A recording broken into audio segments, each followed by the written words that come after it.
Coucou tout le monde, j'espère que vous allez bien. Alors aujourd'hui, ce soir, il est 10h. Oui, j'avais envie de faire un tuto le soir. On va réaliser avec ce papier la même chose que ça. C'est-à-dire un tag accordéon pour y mettre des AT stamps. Hop, et les autres sont ici.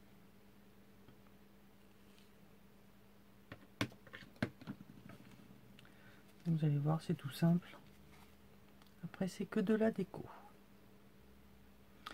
Donc, bien choisir son papier. Donc, j'ai ressorti un vieux machin qui traînait. Vous vous doutez bien que je vais avoir du mal à utiliser, que ce soit d'un côté ou de l'autre. Et je me suis dit, bon, bah, allez, il n'y a pas. J'ai des copinettes qui aiment ce genre de choses, donc j'y vais, hein, allons-y gaiement.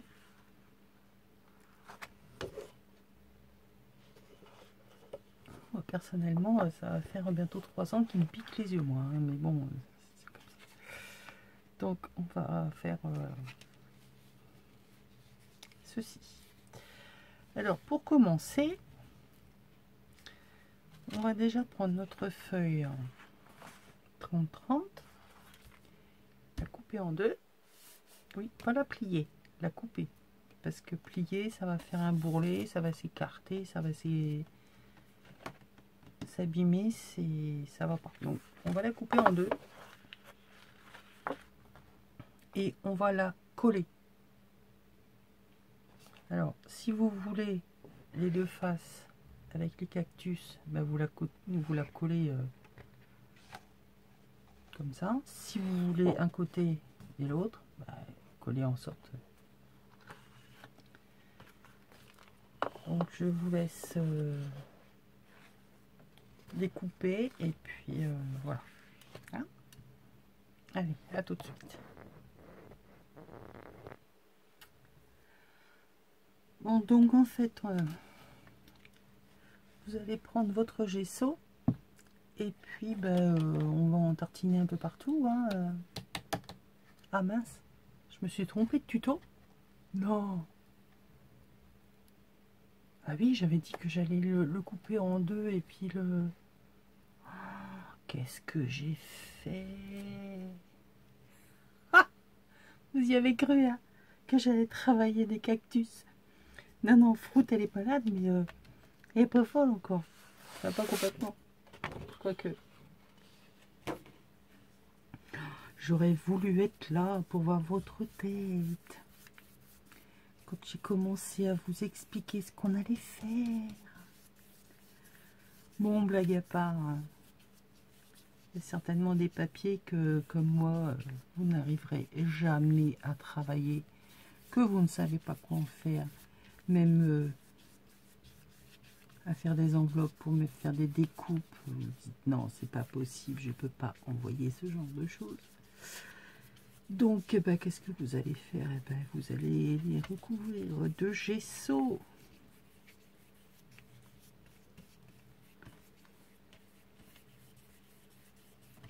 Oh, j'en rigole déjà. Bon, il y en a qui commencent à me connaître, qui n'ont pas dû croire à un seul mot de ce que je disais, forcément. D'autres qui ont dû cracher leur café encore sur l'écran. Je ne citerai personne.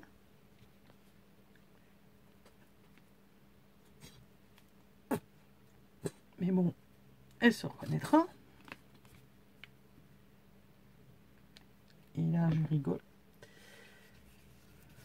Le pauvre écran, il n'a rien demandé. Et depuis quelques temps, il s'en prend plein partout. Bon, alors, on va donc passer au gesso cette fameuse feuille qui est moche. Si, elle est moche.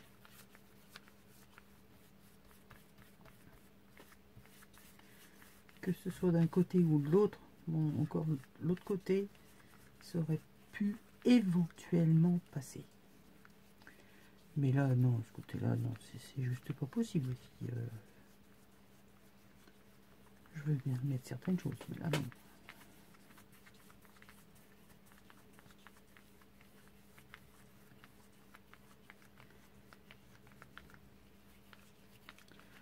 Bon, il n'y a pas besoin que ce soit parfaitement recouvert de partout. De toute façon, la feuille va subir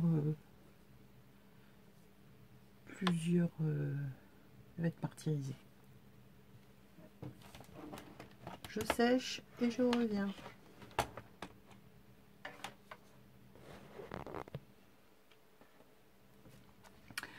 Donc, j'ai séché et je vais donc me servir de mon fameux set, enfin chemin de table, set de table, enfin ce que vous avez, pochoir, que j'ai donc trouvé la dernière fois chez Action, pardon. Et je vais donc m'en servir.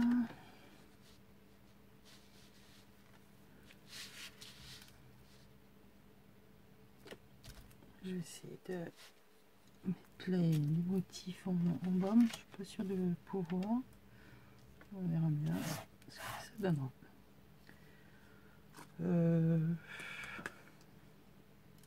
Pas très amusant de me voir étaler. On se retrouve après. Alors, je vous reprends. J'ai donc étalé ma pâte de structure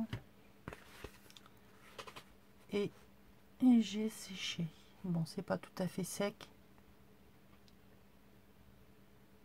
Et je crois que pour ce soir, ça sera bon. Je vais laisser finir de sécher tout seul. Et c'est surtout que ce que je vais y mettre après a besoin de heat gun et j'ai mes hommes qui ont besoin de dormir. Donc, je reprendrai demain matin. Voilà.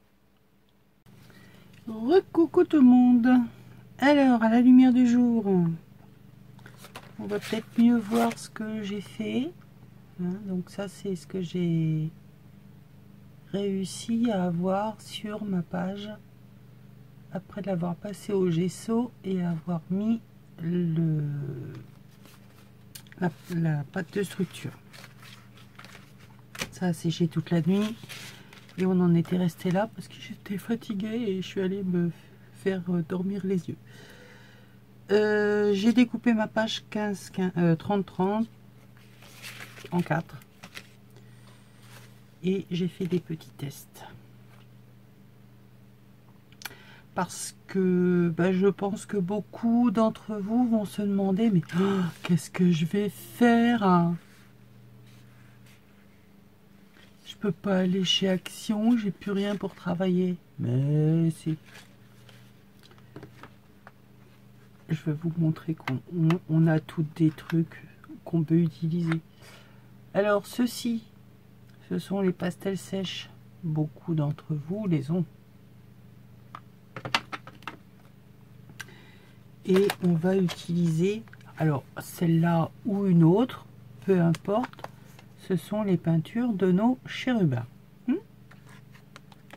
Je sais même plus où est-ce que je l'avais acheté, si c'est Lidl, si c'est Action, si c'est je sais pas trop où, enfin bref. C'est celle qui a 2 étages. Elle est très bien. Ouais, je vais en rajouter un, elle est vraiment très bien. Au niveau pigmentation, c'est vraiment top. Pour faire de la patouille, ça va très bien, pas besoin que ce soit de la grande qualité.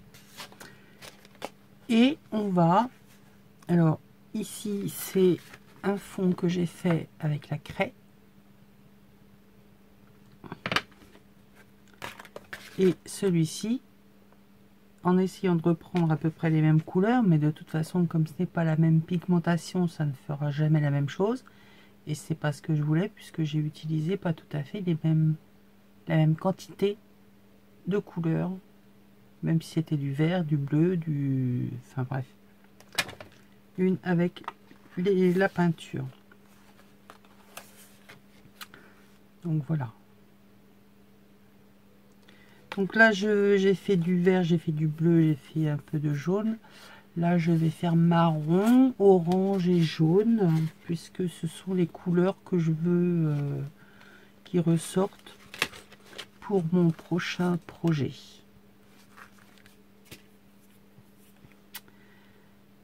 Alors,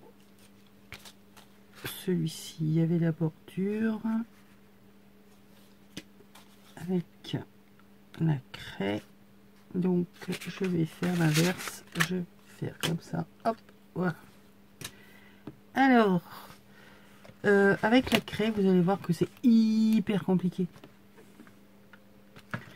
Ma petite Nani avait, il y a déjà un petit moment, fait cette vidéo. Donc je te reprends l'astuce parce que j'avais trouvé ça sympathique. Alors je sais plus si tu l'utilisais vraiment comme ça, enfin bref, je ne vais pas les revoir. Et je me suis dit que de toute façon ça ferait exactement la même chose.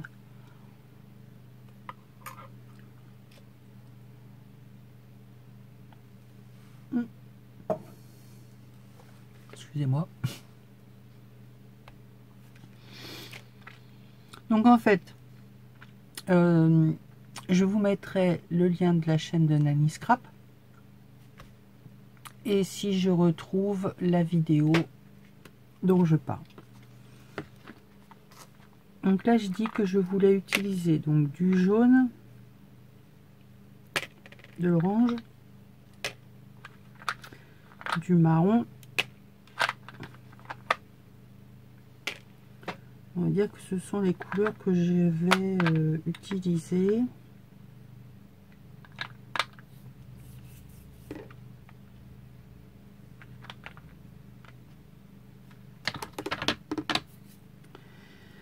Donc j'ai envie de vous dire, c'est tout simple, hein. Alors prévoir de l'eau.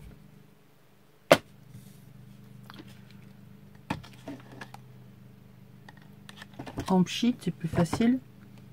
Qu'est-ce que j'ai fait de ma pompe? Si j'ai pas ma pompe, ça va pas me faire grand chose. De l'eau, votre Egan, parce que si vous mettez toutes vos couleurs en même temps, que vous séchez, ça va pas faire joli. Il faut mettre une, deux couleurs grand max, vous séchez et vous en rajoutez après pour qu'on les voit le plus possible.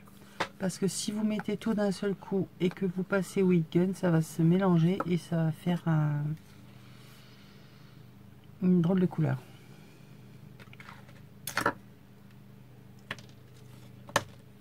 Donc c'est parti.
donne.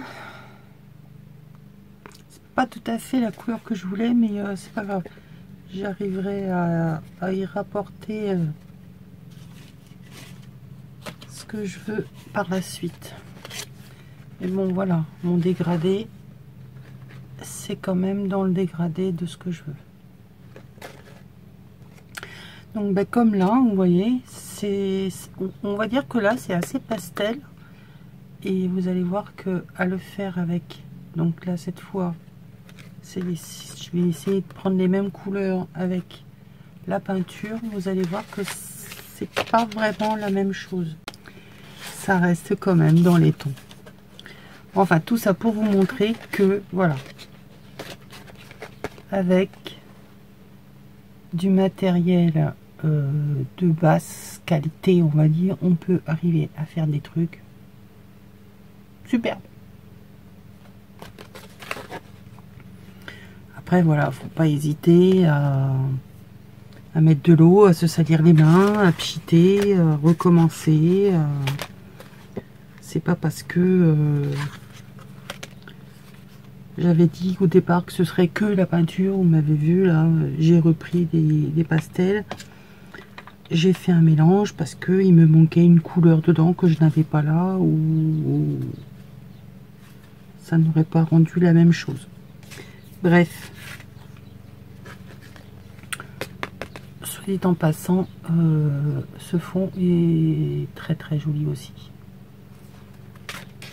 Même si c'est pas tout à fait les mêmes couleurs que celui-là, c'est même, voire même pas du tout. C'est pas grave. Ben, je vous dis à très vite pour une nouvelle vidéo. Bisous.